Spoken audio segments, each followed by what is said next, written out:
Don't let money run your life. Let money help you run your life better.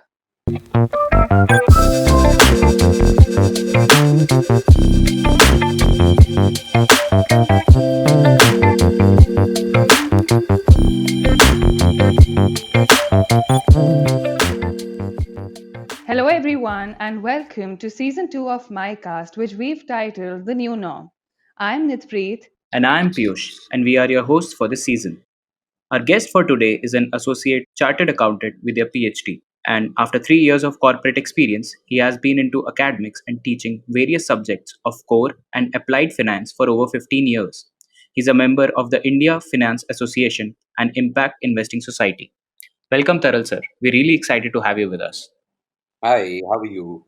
Glad to We're have you good, sir. on. So, how has this corona time, quarantine time, the lockdown phase panned out for you? Oh, pretty exciting actually. As academicians, we've kind of had to reinvent ourselves. Yeah, I can't complain a lot in terms of the professional learning that I've had in the last few months. We all also tried to do our best to make this time exciting. It's been good for some and not so good for the others. So, finance is something that not a lot of people can immediately connect when we're talking about COVID. Most of them were talking about the lack of employment and they were Hmm. talking about health as an issue. But we want this session to be particularly targeted on the impact that this entire COVID situation will have on the finance, on the economy side. Right. So, so we know that the COVID-19 cases are rising and there are a few signs of the economy recovering. Hmm. Why have the stock markets rebounded since March? And what is the reason behind this exuberance? Right. So I see where this is coming from. As you said, on the one hand, the world seems to be in a mess. Economies are underperforming. People are losing jobs. Governments are complaining about rising deficits. And here we have an animal called the stock market, which is behaving like a bull. So I completely understand. And there's always this argument that goes on, that are the stock markets really connected to the economy, or are they disconnected and they are, in a virtual world of their own? So, when I talk about the Indian stock market, Nifty, to specifically talk about, there are two reasons for the rise in the Nifty. One is a technical reason, and the other is pretty, fundamental. So the technical reason is that markets have kind of factored in an increase in foreign portfolio investments. So they anticipate that the flows into India will go up, and this is because of an increase in India's weight in the MSCI and the FTSE index. And hence, clearly, people, that is the foreign portfolio investments, I mean, they would be forced to invest in India. And hence, the markets have been rising in anticipation. That's the technical bit of it. Whereas, fundamentally, I would say that the markets always look at the future, and it is factoring in a monetary and a fiscal stimulus announced by the government, probably pinning its hope on resumption of normal economic activity. And clearly, the markets are also looking at a medical solution to COVID 19. So, at the current levels, the markets are also reflecting from an economics point of view, the fact that after a lot of years, India will be current account surplus. Like, we've always had a current account deficit, but this year we have lower oil imports because oil prices have crashed, and consciously we're reducing our imports from China, and even the gold imports have gone down. So fundamentally, these are the reasons why the markets have been rising. Having said that, any news which is contrary to the existing set of understanding that we have, the markets could go, up or down, whichever ways in the next few weeks. I'd also like to kind of rope y'all in and ask that why is it that we use these two terms, bull and bear, for the markets? Any idea? No, sir. I think might just have been because of the convention. Like I know for a fact that bull is something when the market is rising and bear is something the market is bearish when the stock prices are falling, but not the reason behind it. Yeah, so I'd leave you with that thought because all that you have to do is probably imagine the animal, a bull and a bear, Okay. and how do you see a bull reacting to an enemy Yeah, it charges on the enemy. It's very energetic. Yeah, it fights head on. head on, and the way it attacks an enemy, It's very aggressive. right? And it kind of throws the opponent up in the air. Yes, absolutely.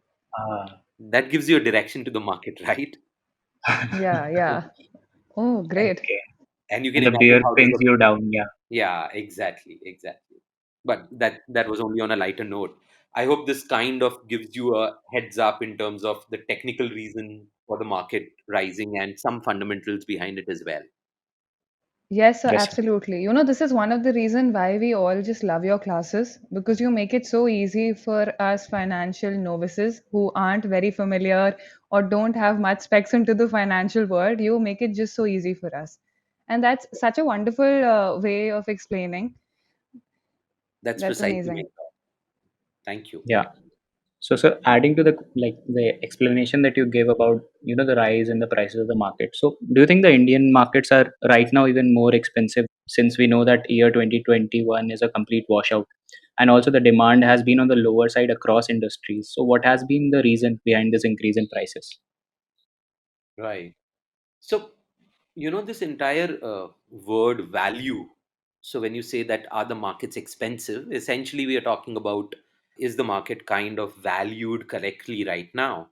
And it's such a mystical thing because you're never too sure about it being at the right level, and the markets always keep you guessing. And if you look at it uh, from an investor's perspective, that's all that there is to the stock market. Only one thing to be figured out, which is what is the right value of an asset. So coming back to your question, I think it is time that we stopped looking at the earnings multiple of the market. That's one way of trying to figure out whether markets are expensive or cheap or correctly valued. The reason I'm saying that we should let go of earnings is precisely what you mentioned, that the financial year 2020-2021 will be a complete washout. So there's no point looking at the earnings of that season. We have to concentrate on the financial year 2022. Hence, it is better if we look at the market cap to GDP ratio. This, I'm sure you guys know, is popularly known as the Warren Buffett indicator, which he had said is a great guide to see if markets are overvalued or undervalued. So what do? Is we look at the numerator as the market cap of all listed companies in India and the denominator as the GDP of India. Now, this ratio historically for India has been averaging around 75 levels. So, if you look at the last 10, 15 years average, it's around about 75. And this ratio hit a rock bottom of 55 in the 2008 crisis. And you'd be surprised to know that in March 2020, we hit 56, almost there. Oh, Today, as we speak, the ratio is somewhere around 78, which is just a tad above the historical 10, 15-year average. So when I look at this ratio right now, I'm pretty much sure that the markets are not overvalued. They are fairly priced. And I'd probably leave you all with this rule of thumb, which has kind of worked for me, that whenever I've looked at the Indian markets in the range of 50 to 75, so the market cap to GDP ratio, when it has been between 50 to 75, the markets have definitely been undervalued. When this ratio has been between 75 to 90, I've found the markets to be fairly valued, and above 90 to let's say 105, I'd consider them modestly overvalued. Anything about 105, it's like really overvalued. I'd stay away from them.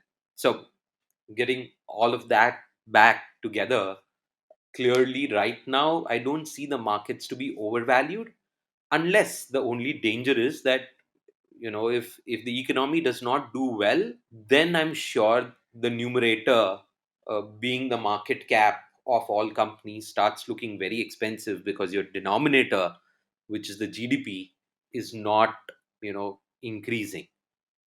I hope that kind of answers your question, because I was keen to talk about avoiding the price earnings multiple and looking at the market cap to GDP ratio. Anything that you would want to ask in this? No, I think so. This ratio like pretty much explained the reason behind the prices of all the stock markets and like the way to look at them and evaluate which one is overvalued or undervalued or fairly valued. I think it sums it up. So, sir, moving on to the market cap ratio that you've discussed, I would like to ask you about the larger subset, of the business world, which is getting affected because of the COVID. How is the financial sector getting affected when we talk hardcore about the business world? And Hmm. what are the differences and the similarities between them, according to you? So, let me do one thing. Let me throw a few sectors to y'all, and what you've got to tell me is your assessment of the impact of COVID on these sectors. Uh, Sure, sir. I'm I sure you think by now we remember. should be able to answer this because we've had podcast sector specific, so it's a Yeah. test of our knowledge. Oh, great, great. Let's do this. I'm sure you remember the Hollywood classic, The Good, the Bad, the Ugly. Yes. So let's you know uh, pay a tribute to Clint Eastwood. What you've got to tell me is either press good, bad, or ugly in terms of a response to the following sectors, right? Okay. Sure. Okay, sir. So the first one is accommodations and food services. Ugly, I Ugly. think. It's on the Yeah, uglier ugly. Ugly, side. ugly, right? Uh, Arts, entertainment, and recreation. Uh, Good. I think it will be the same because it's a mix. Depends on your internal, like in-home consumption is increased, but out-of-home entertainment and events, Yeah. Yeah, I can see theaters a and Somewhere all have people ranging increased. between replying to bad this. to good, in my Yeah, perspective. Right. Airlines, ugly. Ugly. absolutely. Healthcare and social assistance, Good. Good. Yeah, good. good. And educational services. I think it should be on the good side. I think Tending again, it's more again, towards the good. But yeah, it's somewhere in the middle, but tending more towards the good, probably. That's my yeah, assumption. the Piyush? new age educational services like ed tech would be on the good side, but the conventional traditional schools and all. Yeah, I'm glad you're replying from the viewpoint of the corporate side and not from the viewpoint of a student. Okay, so maybe a two or three more. What about professional services like lawyers, doctors, architects? Isn't that depending on profession to profession? I think like doctors are on the good side only, quite good, but I don't know. I am not so sure about the rest. I think they will be somewhere ranging between worse to bad. I think yeah, ugly only because like Yeah, people are ugly. not availing these services a Okay, lot. okay. And how about financial services and insurance? Good. Like people are worried about their futures and also they might be investing in such stocks or such instruments like Uh-huh. mutual funds and all. But in India, I'm not sure if I'm right or wrong. Like RBI did a bailout for some mutual fund company, Right. so I'm not sure. Yeah. Nitpreet, So your take I on it? am actually not pretty sure about this because this was a very recent discussion during one of our family dinners also that people wanted to invest for savings, but they did not know if it's the right time. Hmm. So a lot of companies, but still they have approached a lot. So I think it should be, I think my take will be that it's not too ugly, but it's still bad. Okay. So, the reason that some of this was very obvious in some of the industries Hmm. is what I called as their ability to cope up with the fourth industrial revolution. So I call it as the fourth industrial revolution, which is basically nothing else but digital transformation, the transition to digitization and automation. If you look at all the industries that we spoke about, those industries who were ahead of the curve and they had already started transitioning to the digital platform. Those are the sectors which you are talking about as good, and the ones that Right. could not still are in the ugly basket. And if you look at the financial sector through this lens, clearly in case of India, we had post demonetization seen a shift towards digital transactions. And I think with COVID, this transition has certainly got more momentum. So, from this perspective, the financial sector seems to be better off. In fact, I was reading up on an interview of Rajneesh Kumar, the current chairman of SBI, and he happened to mention that COVID 19 is not a speed bump, but it is an inflection point for the Indian banking sector. In terms of its implications, he said that it was as big as an event as World War II. He sounded pretty confident that the Indian banking sector is more than kind of warming up to this transition towards digitization, not only from the infrastructure point of view, but also from the customer point of view. So if you've read a lot of customer surveys, people are more happy staying home and accessing their internet banking and banking apps, or looking at phone banking rather than wanting to visit their bank branches, which I think is a win win for both the banks as well as the customers. I would now want to come down to the second part of the answer to your question, which is not related to digitization, but which is kind of related to the indirect impact of COVID on the financial sector through their clients and businesses. So, RBI conducted a stress test a few days ago, which shows that banks in India would see somewhere around 12.5% of their loans turning bad this year. And the worst nightmare is this number climbing to 14.7% under extreme duress from the pandemic.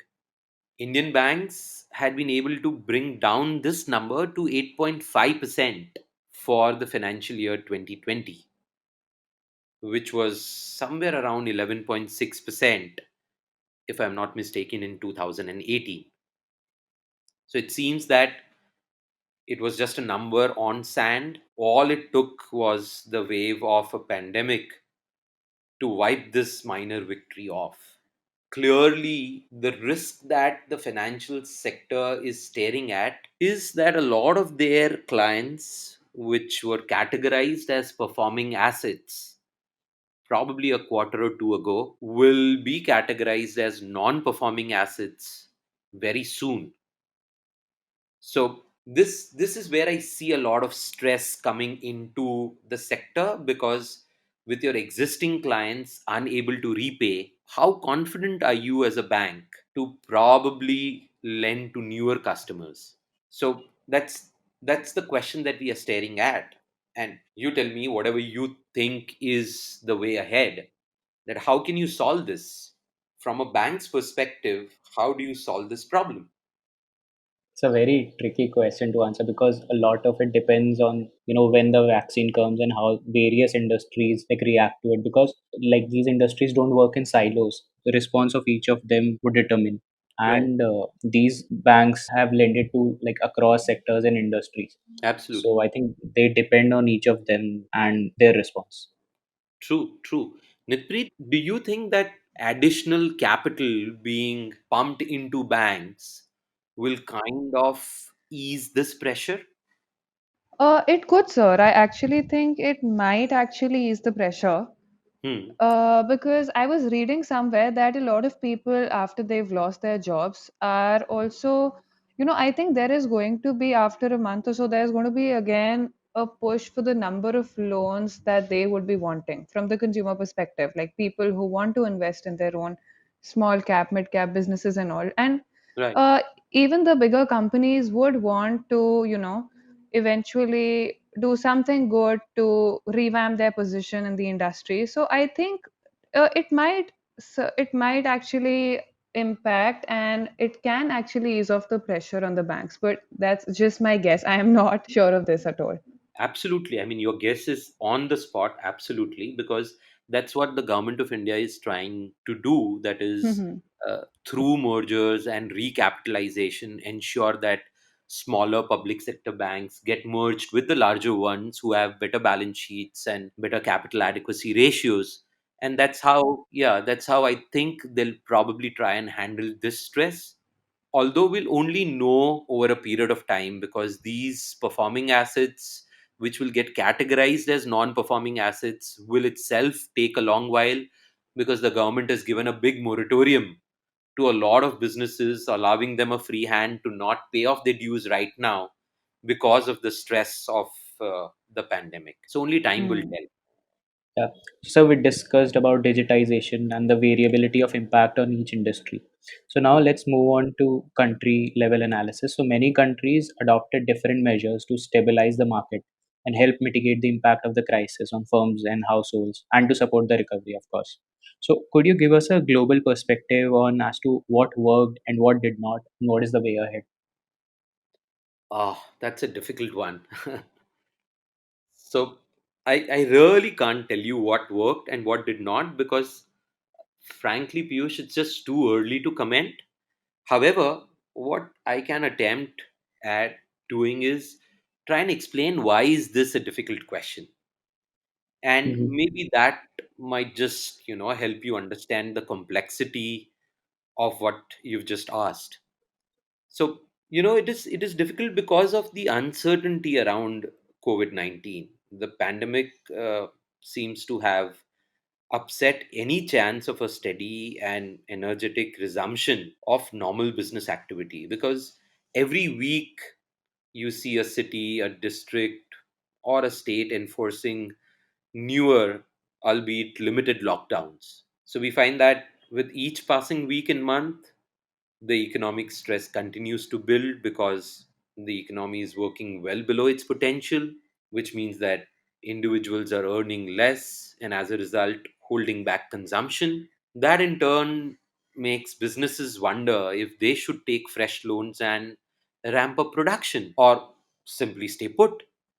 So to kind of use a cricketing terminology, it's like this, that you have an out of form batsman, and this batsman is the Indian businesses, playing to some solid line and length bowling in the corridor of uncertainty, just outside the off stump. We are all kind of playing and missing.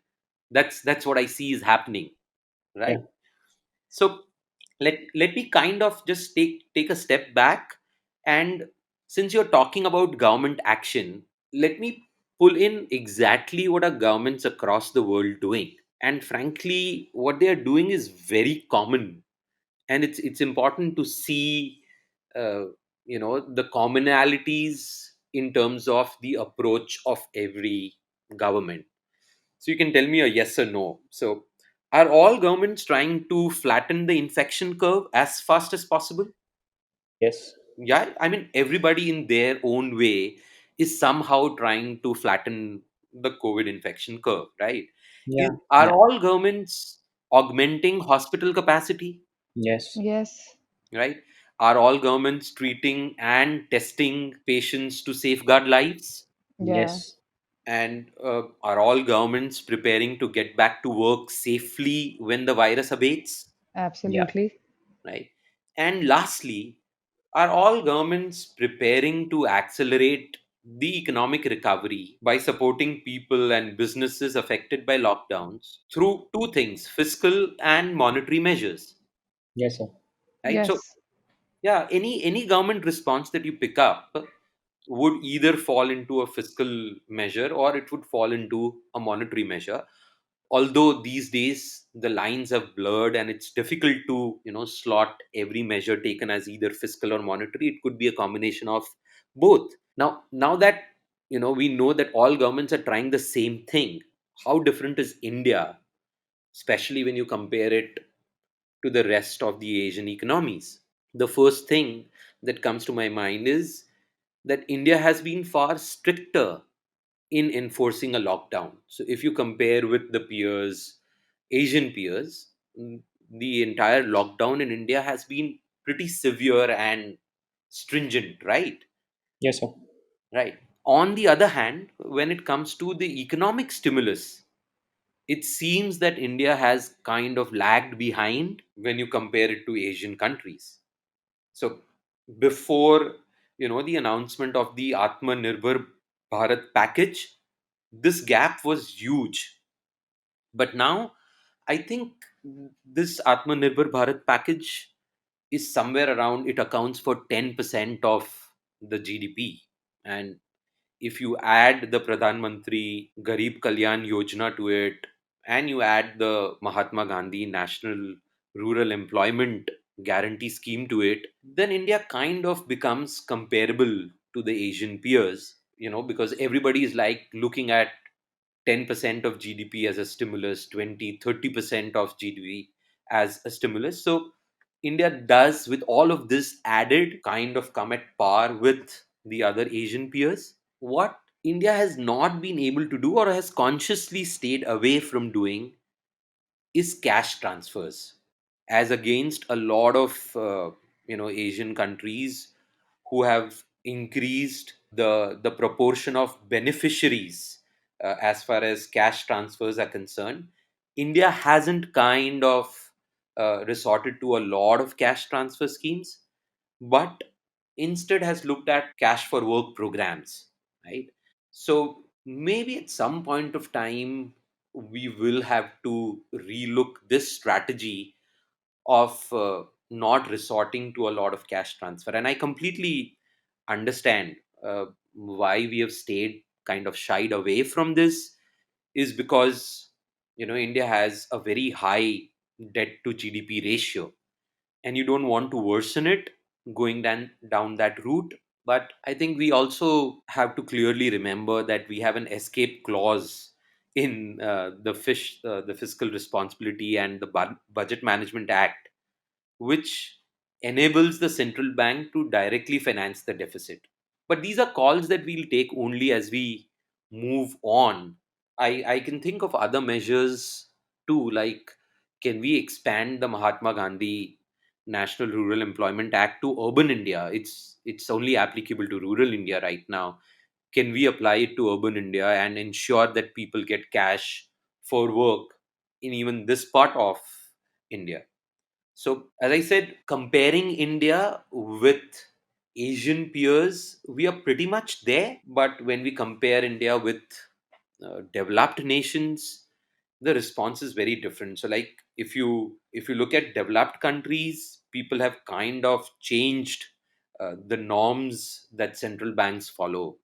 So a lot of central banks have gone ahead and purchased government bonds in the primary market, hence, through that route, inundating the financial markets with a lot of liquidity, which is known as monetizing the deficit. We haven't done that, probably because we can't afford to do that. So that's how I can sum it up, that it's difficult to compare and say what's the best solution, Piyush. But I would still say that we've done reasonably well in terms of giving a stimulus package. Now we've got to kind of wait and see how does the industry lap it up, and how does the banking sector react in terms of the additional liquidity which has been provided. I hope I have confused you enough. No, sir. Actually, you've tried to simplify it as much as you could for us.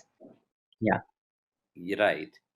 Okay, sir. Thank you for explaining it in such detail. So now we'll be moving to a much more fun round where we'll be asking you question on the go, and you'll have to be as quick and as rapid as you can be. And And I it's can called the also rapid say fire that round. Yeah. I have passed the question, right? No, sir, you can't pass the question. You will have to answer all of them. Yeah. And that's our MICAst on fire round. Okay, bring it So, sir, on. are you ready for it? Oh, yes, Okay. I'm ready.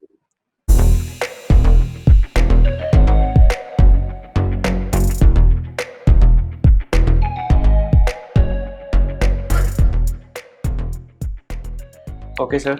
So the first question for you is one book that you would like to recommend to a finance novice. Finance novice. Romancing the balance sheet. Okay. Okay. Your favorite sport in MICA? Favorite sport at MICA, cricket and volleyball. The favorite spot in MICA? The Oh, place sport. that I you like thought the most in sport. MICA? So you forgot that you're talking to a man. You should have been very clear. Like the DNA just happens to very clearly. Favorite Transition spot the at sport to MICA. sport.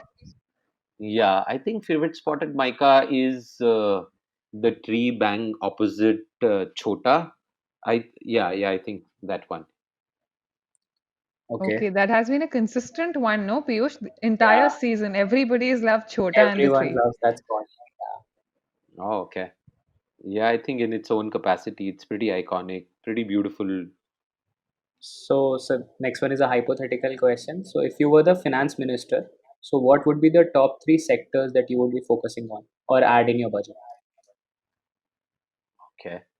So, very clearly, the first thing that the entire economy requires right now is the a pep to the financial sector. So, I'd be prioritizing the banking sector.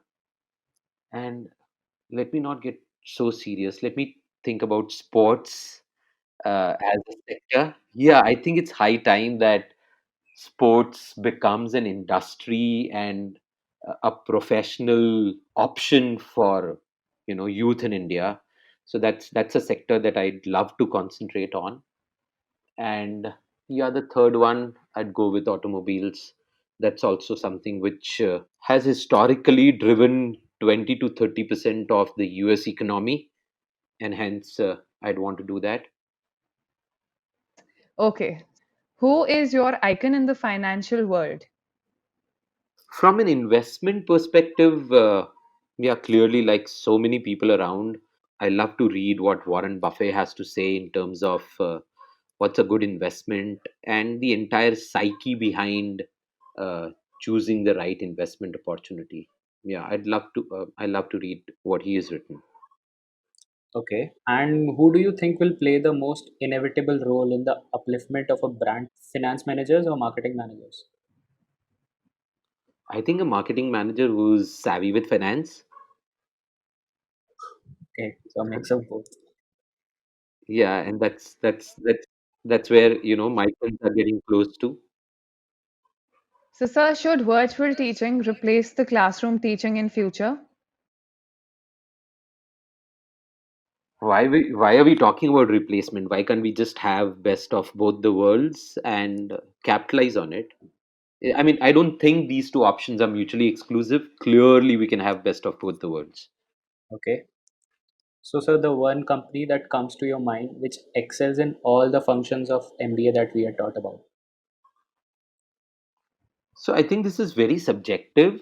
Since it's a Mikan who is asking me this, I'd love to keep the angle of creativity and something which brings in the satisfaction of crafting something which is amazing. So I can think of, let's say, a company like Aston Martin.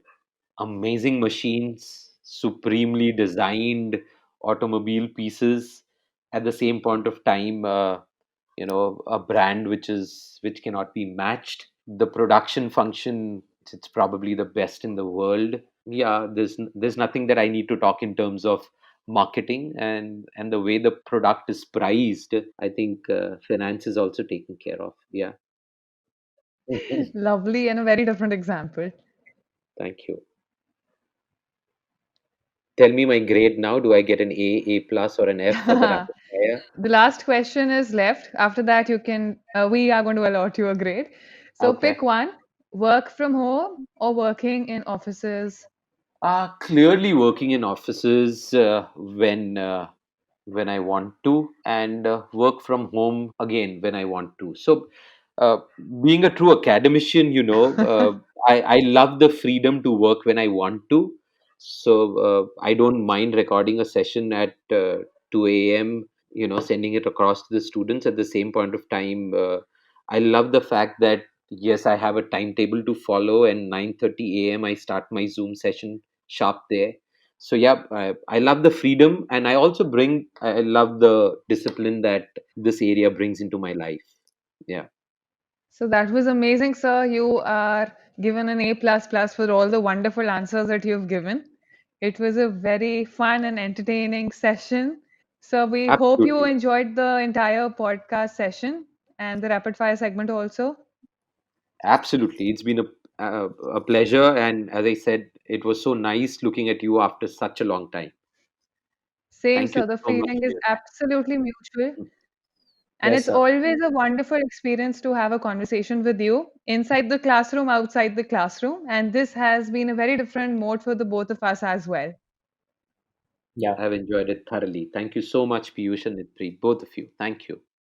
Thanks a lot, sir, for all the valuable stuff we shared. Pleasure. So, guys, this brings us to the end of season 2, The New Norm. It was an amazing experience for the both of us, and we've received tremendous support from you all. You can let us know your feedback and suggestions by texting us on Instagram at MyCast, the Mycon Podcast. You can also stream us on platforms like Spotify, Google Podcasts, Geo7, Apple Podcasts, and YouTube. Till then, keep streaming, and yes, stay safe. Thank you.